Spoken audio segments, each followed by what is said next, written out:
दोस्तों, आज हम आपको एक ऐसी सच्चाई बताने जा रहे हैं जहां मौत के मुंह में जा चुके एक पूरे इकोसिस्टम को वापस जिंदा कर दिया गया। यह कहानी एक ऐसे चमत्कार की है जिसकी शुरुआत किसी वैज्ञानिक या सरकार ने नहीं, बल्कि कपड़े बनाने वाली एक बड़ी कंपनी के मालिक यानी एक अमेरिकन फैशन डिजाइनर ने की। उसने अपनी सारी दौलत लुटाकर एक अनजान देश की बर्बाद हो चुकी जमीन को खरीद लिया और इस मरते हुए दलदली इलाके को वापस जिंदा करने के लिए उसने जिस हथियार का इस्तेमाल किया वह कोई मशीन या दवा नहीं थी, बल्कि दुनिया का एक सबसे खतरनाक और खौफनाक शिकारी जानवर था। जिंदगी और मौत के इस खेल में एक जरा सी गलती पूरे इलाके में एक भयानक तबाही ला सकती थी। एक कपड़े बेचने वाले इंसान का यह अकेला फैसला पूरे इकोसिस्टम की किस्मत पलटने वाला था। उसके दिमाग में एक ऐसा पागलपन सवार था जिसने आसपास के देशों की सरकारों की नींद उड़ा दी थी। यह कहानी सिर्फ एक जंगल की नहीं है, यह एक ऐसी रोंगटे खड़े कर देने वाली सच्चाई है जो दिखाती है कि इंसान का दिमाग और एक खतरनाक शिकारी मिलकर किसी तबाह हो चुके इकोसिस्टम में दोबारा जान फूंक सकते हैं। इस हैरतअंगेज सफर के हर कदम पर मौत का खतरा था और उस खतरे से गुजरकर एक नई दुनिया बनने वाली थी, और जिसे हम आज आपको अपने इस वीडियो में दिखाएंगे। लेकिन आगे बढ़ने से पहले हमारी आपसे एक छोटी सी रिक्वेस्ट की, अगर आप हमारे चैनल पर पहली बार आए तो प्लीज इसे सब्सक्राइब जरूर कर लीजिए, और अगर वीडियो पसंद आए तो उसे लाइक करना मत भूलिएगा। एक चमकते स्वर्ग का नरक में बदलना। हमारी यह कहानी शुरू होती है साउथ अमेरिका के अर्जेंटीना देश के नॉर्थ ईस्टर्न हिस्से में, जहां एस्टेरोस डेल इबेरा नाम का एक बेहद विशाल दलदली इलाका मौजूद है। यह साउथ अमेरिका का दूसरा सबसे बड़ा वेटलैंड है। वहां की लोकल ग्वारानी भाषा में इबेरा का मतलब होता है चमकता हुआ पानी। एक वक्त था जब यह जगह सच में किसी जन्नत जैसी चमकती थी। यहाँ 4000 से ज्यादा प्रजातियों के पेड़, पौधे और जानवर निवास करते थे। 350 से ज्यादा अलग अलग तरह के पक्षी, 60 से ज्यादा रेप्टाइल स्पीशीज, हजारों की संख्या में कैपिबारस जो दुनिया के सबसे बड़े रोडेंट होते हैं, और विशाल चूहे जैसे दिखने वाले इस शाकाहारी जीव का वजन 60 किलो तक और लंबाई 4 फीट तक हो सकती है। और साथ ही में केमन्स, मार्श डियर और जायंट एंटीटर्स यहाँ बेखौफ रहते थे। लेकिन इस पूरे इकोसिस्टम को जोड़ने वाला एक आखिरी और सबसे ताकतवर कड़ी वहां का टॉप प्रेडेटर था, जैगुआर। यह खौफनाक शिकारी अपने अकेले के दम पर इस पूरे इकोसिस्टम का संतुलन बनाए रखता था। लेकिन जिस खूबसूरत दलदल में जिंदगी पनप रही थी, वहां इंसान के कदम पड़ते ही एक ऐसी तबाही मची जिसका अंजाम 70 सालों तक इस जमीन ने भोगा। 20वीं सेंचुरी में यहाँ इंसानों की भूख बढ़ने लगी। बड़े पैमाने पर शिकार शुरू हो गया। खेती और जानवरों को चराने के लिए घास के मैदानों को बेरहमी से जलाया जाने लगा। इंसानों ने सबसे पहले उस इकोसिस्टम के राजा को अपना निशाना बनाया। जैगुआर्स का चुन चुनकर शिकार किया गया, क्योंकि वह किसानों के पालतू पशुओं पर हमला कर देते थे। देखते ही देखते 1950 के दशक तक आते आते जैगुआर्स इस इलाके से हमेशा के लिए गायब हो गए, और उनके जाते ही एक ऐसा भयानक मंजर शुरू हुआ जिसने इस खूबसूरत जमीन को नरक बना दिया। जंगल के राजा के बिना शुरू हुई तबाही का भयानक रूप। एक जंगल से जब उसका सबसे बड़ा शिकारी गायब होता है तो वहां कोई शांति नहीं आती, बल्कि एक ऐसी तबाही शुरू होती है जिसे रोकना नामुमकिन हो जाता है। इबेरा में यही खौफनाक सच्चाई सामने आई। जिस इकोसिस्टम को जैगुआर अपने डर से कंट्रोल में रखता था, वह डर अब खत्म हो चुका था। उन जानवरों की संख्या अचानक से एक धमाके की तरह बढ़ने लगी जिनका शिकार हुआ करता था, खासकर कैपिबारस की। कैपिबारस वहीं के मूल निवासी हैं, लेकिन बिना किसी शिकारी के उनकी गिनती हजारों में पहुंच गई। दुनिया का यह सबसे बड़ा रोडेंट, जिसका वजन 70 किलो तक होता है, अब दर्जनों के झुंड में बिना किसी खौफ के घूमने लगा। एक आइलैंड पर तो इनकी गिनती 129 कैपिबारस प्रति स्क्वायर माइल तक पहुंच गई थी। एक बड़ा कैपिबारा हर दिन लगभग 4 किलो घास खा जाता है। इस भयानक संख्या की वजह से हर दिन सैकड़ों किलो घास और पानी के पौधे सिर्फ 1 स्क्वायर माइल के दायरे से गायब होने लगे। नतीजा यह हुआ कि पूरा का पूरा घास का मैदान मिट्टी में बदलने लगा। पक्षियों के घोंसले छिपाने के लिए जगह नहीं बची, कीड़े मकोड़ों का आश्रय छिन गया और जमीन का तापमान बुरी तरह बदल गया। यह जगह मौत के कगार पर खड़ी थी और सब कुछ खत्म होने ही वाला था कि इस कहानी में एक ऐसी एंट्री होती है जिसने पूरी दुनिया के होश उड़ा दिए। एक अरबपति फैशन डिजाइनर का वह फैसला जिसने दुनिया को डराया। इस मरते हुए इकोसिस्टम का मसीहा कोई वैज्ञानिक या सरकार नहीं थी, यह वह इंसान था जिसने अपनी ऐशो आराम की जिंदगी छोड़कर एक ऐसी जिद पकड़ी जिसे देखकर आसपास के देशों की सरकारें भी घबरा गई थीं। इनका नाम था डग टॉम्किंस, जो मशहूर fashion brand the north face और एस्प्रिट के को-फाउंडर थे। इन्होंने फैशन इंडस्ट्री से करोड़ों डॉलर कमाए थे। लेकिन 1980 के दशक के आखिर में डग को अचानक यह एहसास हुआ कि उनका बनाया हुआ बिजनेस मॉडल धरती को तबाह कर रहा है। उनके अंदर की बेचैनी इस हद तक बढ़ गई कि उन्होंने एक ऐसा कदम उठाया जिसे दुनिया पागलपन समझ रही थी। उन्होंने अपनी कंपनी के सारे शेयर्स बेच दिए, बिजनेस की दुनिया को हमेशा के लिए छोड़ दिया और अपनी पत्नी क्रिस टॉम्किंस के साथ मिलकर एक ऐसी मंजिल तय की जो किसी आम इंसान के बस की बात नहीं थी।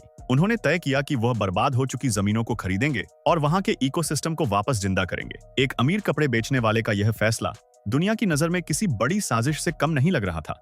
विशाल जमीन पर कब्जा और एक खुफिया मास्टर प्लान। अचानक से दो अमीर अमेरिकन अर्जेंटीना और चिले पहुंचते हैं और लाखों एकड़ प्राइवेट जमीन खरीदने लगते हैं। वहां कोई फैक्ट्री या रिजॉर्ट नहीं बन रहा था, बल्कि एक ऐसा खुफिया मास्टर प्लान तैयार हो रहा था जिसके बारे में सुनकर लोकल गांव वालों की नींद उड़ चुकी थी। लोगों में भयानक डर फैल गया कि अमेरिका चुपके चुपके उनके पानी और जमीन पर कब्जा कर रहा है। मीडिया ने उनके इस प्रोजेक्ट को अमेरिकन का प्राइवेट किंगडम घोषित कर दिया, लेकिन डग और क्रिस किसी विरोध से नहीं रुके। उन्होंने 1990 के दशक से लगातार जमीन खरीदना जारी रखा। सिर्फ इबेरा में उन्होंने अपने ट्रस्ट के जरिए 3,95,000 एकड़, करीब 1,60,000 हेक्टेयर पुरानी तबाह हो चुकी रांच लैंड खरीदी। सबसे हैरान करने वाली बात यह थी कि बाद में उन्होंने यह सारी जमीन अर्जेंटीना की सरकार को वापस दान कर दी ताकि आज का विशाल इबेरा नेशनल पार्क बन सके। जमीन तो उन्होंने बचा ली थी, लेकिन मिट्टी और घास का मैदान बिना जानवरों के सिर्फ एक बंजर जमीन होता है। अब बारी थी उस मौत के मैदान में जिंदगी वापस लाने की। मौत के मैदान में जिंदगी का पहला और खतरनाक प्रयोग। सीधे किसी सबसे खतरनाक शिकारी को यहां लाना मौत को बुलावा देने जैसा था। इसलिए एक बेहद छोटे और असंभव से लगने वाले प्रयोग से इस खौफनाक मिशन की शुरुआत हुई। साइंटिस्ट की टीम ने सबसे पहले जायंट एंट ईटर को जंगलों में वापस छोड़ने का फैसला किया। इन्होंने इवोटे पोरा नाम की एक फीमेल एंट ईटर को रेस्क्यू किया, जो शिकारियों के चंगुल से बचाई गई थी। 2007 में उसे वापस इबेरा के जंगलों में छोड़ दिया गया। उस वक्त एक गहरा सस्पेंस था कि यह अकेली जानवर इस वाइल्ड माहौल में जिंदा कैसे रह पाएगी, लेकिन नतीजा चमत्कारी रहा। इवोटे पोरा ने न सिर्फ 15 साल वहां बिताए, बल्कि 7 बच्चों को जन्म भी दिया। उसके बाद वहां डियर, पेकरीज, मकाओ पक्षी और जायंट रिवर ऑटर्स को भी आजाद किया गया। सब कुछ ठीक लग रहा था, लेकिन एक भयानक सच्चाई अभी भी इकोसिस्टम को अंदर ही अंदर खा रही थी। कैपिबारास की संख्या अभी भी लगातार बढ़ रही थी। एक सच्चे संतुलन के लिए अब उस आखिरी और सबसे जानलेवा कदम को उठाना ही था, जिसके बिना यह पूरा प्रोजेक्ट मिट्टी में मिल जाता। मिशन जैगुआर, एक ऐसी गलती जो सब कुछ राख कर सकती थी। अब बारी थी उस खतरनाक शिकारी को वापस लाने की, जिसके एक गलत हमले का मतलब था पूरे प्रोजेक्ट का हमेशा के लिए बंद होना और एक भयानक सामाजिक दंगे का शुरू होना। 2010 में इबेरा में जैगुआर प्रोजेक्ट शुरू हुआ। यह एक आम प्रोजेक्ट नहीं था, बल्कि मौत के साथ आंख मिचौली खेलने जैसा था। एक जैगुआर की टेरिटोरी बहुत बड़ी होती है और इंसानों के पालतू पशुओं पर हमला करने की उसकी आदत से पूरा इलाका डर के साए में था। इसलिए 2012 में इबेरा के बीचों बीच एक पूरी तरह से अलग थलग सैन अलोंसो आइलैंड पर एक स्पेशल सेंटर बनाया गया। यहाँ जैगुआर्स को वापस से अपनी जंगली और खौफनाक आदत याद दिलानी थी। अलग अलग देशों से जैगुआर्स यहाँ लाए गए, लेकिन इस मिशन का सबसे डरावना हिस्सा था इन जैगुआर्स को बिना किसी इंसानी सहारे के शिकार करना सिखाना। इन्हें चिड़ियाघर की तरह खाना नहीं दिया जाता था। इनके आस-पास इंसानों को आने की सख्त मनाही थी। इन्हें वहां सेमी वाइल्ड इनक्लोजर में कैपिबारस और जंगली सुअरों का खुद शिकार करना पड़ता था। इनके गले में जीपीएस कॉलर बंधे थे। तय यह हुआ था कि अगर किसी भी जैगुआर में इंसानों के प्रति डर खत्म हो गया तो उसे हमेशा के लिए कैद कर लिया जाएगा, क्योंकि एक भटका हुआ जैगुआर सीधे गांव वालों की गाय और भेड़ों पर हमला करता, जिससे यह पूरा ड्रीम प्रोजेक्ट एक खौफनाक मौत की भेंट चढ़ जाता। डर का जादू जिसने पूरे इकोसिस्टम को रातों रात बदल दिया। सालों के सब्र और गहरे डर के बाद 2021 का वह साल आया जब पहले जैगुआर्स को पूरी तरह से आजाद करके इबेरा के खुले जंगलों में छोड़ दिया गया। लोकल लोगों की सांसें अटकी हुई थीं। एक 100 किलो का मौत का सौदागर अब उनके आंगन के बिल्कुल करीब आजाद घूम रहा था। लेकिन तभी प्रकृति ने अपना वह जादू दिखाया जिसने पूरे इकोलॉजी साइंस की परिभाषा बदल दी। इन खौफनाक शिकारियों को अपना काम करने के लिए एक भी जानवर को मारने की जरूरत नहीं थी। उनकी सिर्फ एक दहाड़ और उनके खौफ ने ही उस मरते हुए जंगल में एक ऐसा चेन रिएक्शन शुरू कर दिया जिसे देखकर वैज्ञानिक भी दंग रह गए। इसे इकोलॉजी ऑफ फियर या टॉप डाउन रेगुलेशन कहते हैं। जैसे ही जैगुआर्स जंगल में आजाद हुए, कैपिबारस के अंदर एक भयानक डर पैदा हो गया। जो कैपिबारस पहले घंटों तक एक ही जगह पर घास सफा चट कर जाते थे, अब वह खुली जगहों पर जाने से घबराने लगे। एक जगह रुकने के बजाय वह लगातार भागने लगे। इस एक छोटे से डर की वजह से जमीन पर चराई का दबाव अचानक कम हो गया। खाई हुई घास वापस उगने लगी, मैदान हरे भरे होने लगे, पक्षियों ने वापस आकर घोंसले बनाए और मिट्टी ने पानी को सोखना शुरू कर दिया। सिर्फ एक जैगुआर की मौजूदगी ने एक पूरे इकोसिस्टम को मौत के बिस्तर से उठाकर वापस खड़ा कर दिया था। कुदरत का कहर, जब बरसों की मेहनत पर आग का तूफान टूट पड़ा। जब सब कुछ ठीक हो रहा था, तभी अचानक मौत ने एक नया और सबसे भयानक रूप ले लिया। कुदरत ने ही उस इकोसिस्टम पर एक ऐसी आग बरसाई जिसमें सारी मेहनत राख होने की कगार पर आ गई। 2022 की शुरुआत में इबेरा में मॉडर्न अर्जेंटीना के इतिहास की सबसे डरावनी जंगल की आग लगी। सूखी हुई मिट्टी, भयानक गर्मी और तेज हवाओं ने इस वेटलैंड को एक बारूद के ढेर में बदल दिया था। देखते ही देखते सिर्फ कुछ ही हफ्तों में 25 लाख एकड़ जमीन आग की लपटों में जलकर खाक हो गई। आइबरा नेशनल पार्क का 60% हिस्सा जल चुका था। वह जमीन जिसे सालों की मेहनत से वापस जिंदा किया गया था, वह पेड़, वह जानवर, सब कुछ आग की विशाल लपटों में घिर चुका था। कंजर्वेशन टीम रात दिन अपनी जान पर खेलकर जीपीएस कॉलर के जरिए जैगुआर्स और दूसरे जानवरों को ढूंढ रही थी। सबको यही लग रहा था कि यह चमत्कार अब हमेशा के लिए इस आग में दफन हो जाएगा। राख से वापस उठता जंगल और एक नई कहानी का जन्म। आग के बुझते ही एक ऐसी सच्चाई सामने आई जिसने पूरी दुनिया को रुला दिया।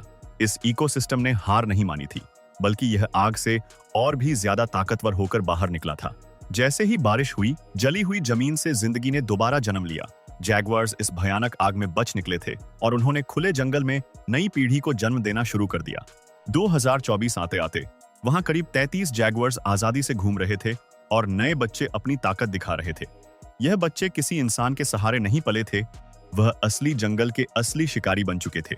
और सबसे बड़ा चमत्कार वहां के इंसानों के अंदर हुआ था, जो गांव वाले जैगुआर्स को अपना दुश्मन मानते थे। उन्होंने अब इन शिकारियों को अपना भगवान का रूप मान लिया था।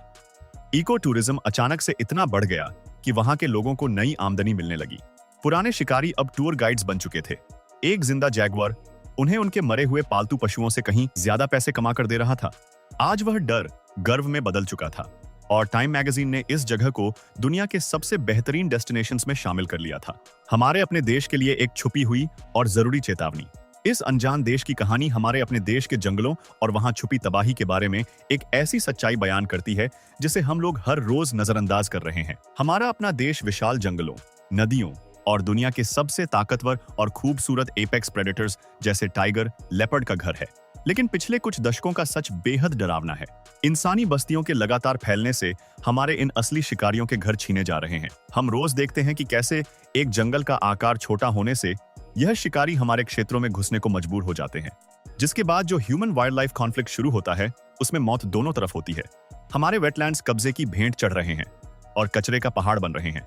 इबेरा का चमत्कार हमारे देश की आंखें खोलने के लिए काफी है। अगर 2 इंडिविजुअल लोग अपने निश्चय से एक मरे हुए इकोसिस्टम में जिंदगी फूंक सकते हैं, तो हमारे जैसा महान देश अपने इकोसिस्टम को आसानी से बचा सकता है।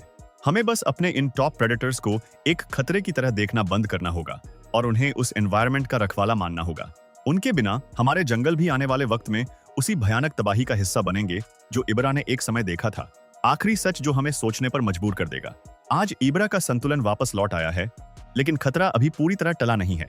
क्लाइमेट चेंज की आग और इंसान की लालच किसी भी वक्त इस खूबसूरत जगह को फिर से अपने कब्जे में ले सकती है। 70 साल के उस भयानक बंजरपन के बाद आज एक खतरनाक शिकारी ने जमीन को दोबारा आबाद कर दिया है। लेकिन यह हकीकत एक गहरा सस्पेंस छोड़ जाती है कि यह जैगुआर्स लंबे समय तक इस इलाके को इंसानी तबाही से बचा पाएंगे या नहीं। यह देखना वाकई दिलचस्प होगा कि आने वाले वक्त में हम इंसान और ऐसे एपेक्स प्रेडेटर्स एक साथ शांति से जी पाएंगे, या इंसान अपनी आदत से मजबूर होकर इस नेचर को एक बार फिर मौत के घाट उतार देगा। आपको इस सच्ची कहानी में छिपी हुई सीख को अपने दिमाग में बैठा लेना चाहिए और अपनी कीमती राय कमेंट्स में जरूर साझा करनी चाहिए। इस अद्भुत कहानी ने हम सबको नेचर की उस छिपी हुई ताकत का एहसास करवाया है जिसे हम अक्सर भूल जाते हैं। ऐसी ही और रोंगटे खड़े कर देने वाली, आंखें खोल देने वाली कहानियों से जुड़े रहने के लिए इस चैनल को सब्सक्राइब करना बिल्कुल मत भूलिए और इस वीडियो को उन सभी लोगों तक शेयर कीजिए जो समझते हैं कि एक अकेला इंसान दुनिया नहीं बदल सकता। अगली वीडियो में मिलेंगे एक और हैरतअंगेज सच्चाई के साथ। तब तक के लिए नेचर को बचाएं और अपना ख्याल रखें।